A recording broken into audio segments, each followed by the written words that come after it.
At dahil nga guys, maraming aning ampalaya, ay gumawa kami ng masarap na ensaladang ampalaya. So simpleng sangkap lang at madali lang gawin ito. Masustansya na, masarap pa ito. Una nga ay ginayat muna natin ang ampalaya ng maliliit. Nagayat na rin tayo ng sibuyas para maging mas masarap ito.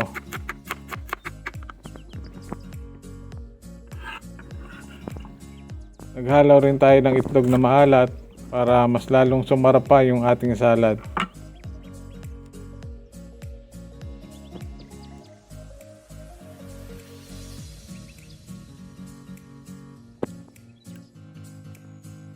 Naglagay rin tayo ng kalamansi, mga 4 pieces.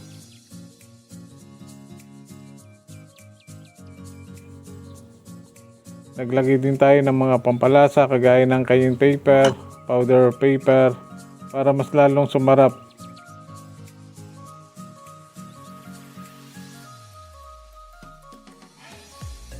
Haluin lang ito para until combine yung mga sangkap natin.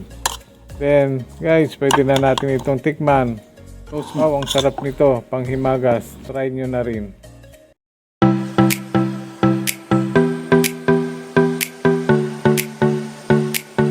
Hello po, another day, another tutorial tube video po. So for today's video, nandito kami ngayon sa farm ulit sa aming ampalayahan, no? So magpuputi na naman kami. Pang-apat na harvest na namin ito, no? So ang price ng ampalaya ngayon ay sobrang mura, no? 10 o 12 pesos daw. Ayan, no?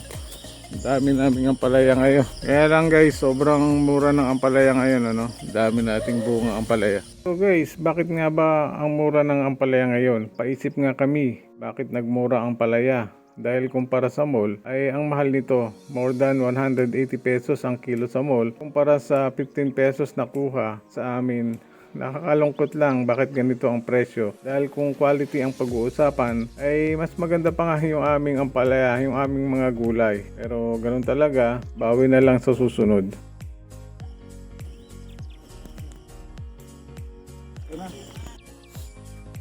Yun ang pambungga nila, dito nakaharap. Yun, pag bumuga, ako yung langaw pati. Ito, dapat may kuha, sinahagda ng pasinit. Ay, yan, sila rin. Dahil lagi mo na siya. Kaya ito, kumuha ka ng mga gulay. Kumuha ka na lang ng ano. Oh, ito. Dami kaya? Sobrang mura ng ampalaya. Parang gusto na, hingi na lang. So guys, itong mga nagdidilaw kailangan tanggalin. Para ano, hindi ma-impact yung iba. Tanggalin. Para po. Sabi nung ano, no, nag-farm dito, dapat tanggalin tong mga dilaw kasi nakaka-apekto rin yan sa bunga ng ating ampalaya. Kailangan tanggalin. Yan talaga, kailangan masipag talaga yung nagpa-farm. Hindi niya pwedeng pabayaan yung ampalaya, no? Nasisira yung bunga.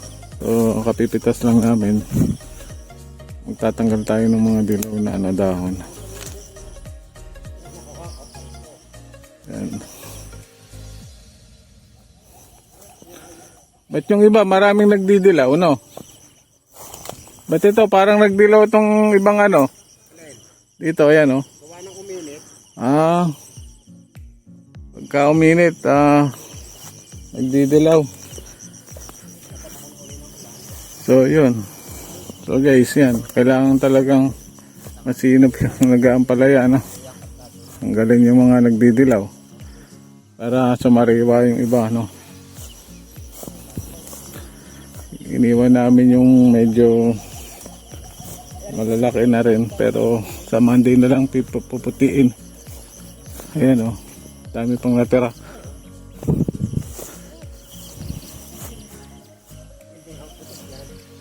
Parang hindi tayo pumitas, ah. Ayan, oh, may malaki pa, oh. Parang hindi pinitasan, oh. Ara, sabi ko, oh. Parang hindi. Hindi napitasan. Hindi, okay. Sa Monday na lang. Oh, yan, oh. Sabi ko rin hindi kita, eh. Asan? Yan, oh. Ah, yun, yung malaki, yun, hindi nakuha. Eh kasi nga nasa taas. Ayun oh. Taas eh. Andun sa puno. Ay, oo. Hindi nakuha. Hayaan mo na, baka maano, maputol. Nako, baka hindi ko mapisak pa yan eh. Sa loonan. Hindi maano na kasi. Medyo gugulang. Gugulang na sa doon. Yan. Ang ganda, oh. Sabi, ano sa likod, ang dami pa. Oh, Meron pa rin. hindi na lang masyadong malaki. Okay na yun, sa Lunes na lang. Ayan. Ito guys, kailangan tanggalin natin. Yung mga nagdidilaw. Hmm.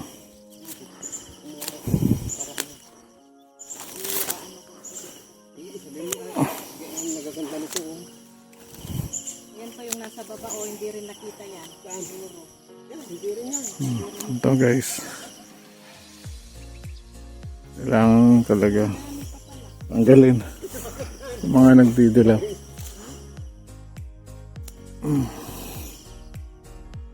Ayan, oh, yung nasa baba. Saan? Ito?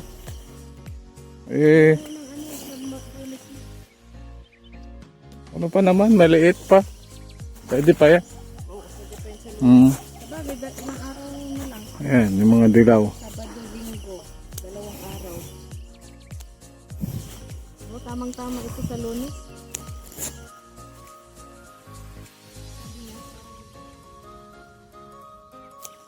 Ayan.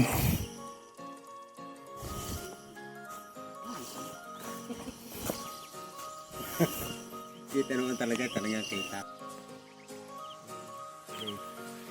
Tanggalin ang mga kulay dilaw para gumanda yung ating ampalaya. Kasi pag hindi natin tinanggal yan, ano to? Ba't Ayan, parang may, naputo? Ano? may bunga, oh. Saan? Linisin mo. Ito? Oo, ano? Wala na, sira na oh. Ilawit mo. Tingnan nyo oh. Nasisira siya pagka yung may mga dilaw oh. Ayan oh, wala na to oh. Sira na. Oh, tatapon na natin yan. Kasi maapektuhan itong mga ampalaya natin oh. Ayan oh. Ano yan?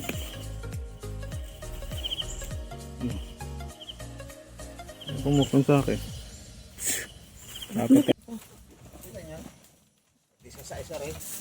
So guys, imbis nga nasa baksakan ng gulay dito sa San Pablo City, Laguna kami magdala ng ampalaya, ay minabuti namin sa palengke ng Calamba kami humanap ng bibili ng aming ampalaya. At dito nga ay mas mahal ng kaunti kumpara sa baksakan ng gulay. Kaya lang sa mga farmer na walang sasakyan ay napipilitan na sila itong ibenta ng mura kasi nga wala silang choice. At isa pa nga, compare sa mall ay talagang mapapasana all ka na lang sa presyo nito. More than 180 pesos guys. Napaka-unfair naman kumpara sa kuha sa amin na 15 pesos per kilo, na kung titingnan mo ay mas maganda pa nga ang quality ng aming gulay. Sana naman ay tumaas na ang presyo nito dahil wala nang kikitain ang mga farmer natin. So guys, till next tutorial video, and I hope na may magawa ang yung government para ma-improve yung sistema sa farming dito sa atin sa Pilipinas. So ingat po tayo and happy farming. Bye-bye!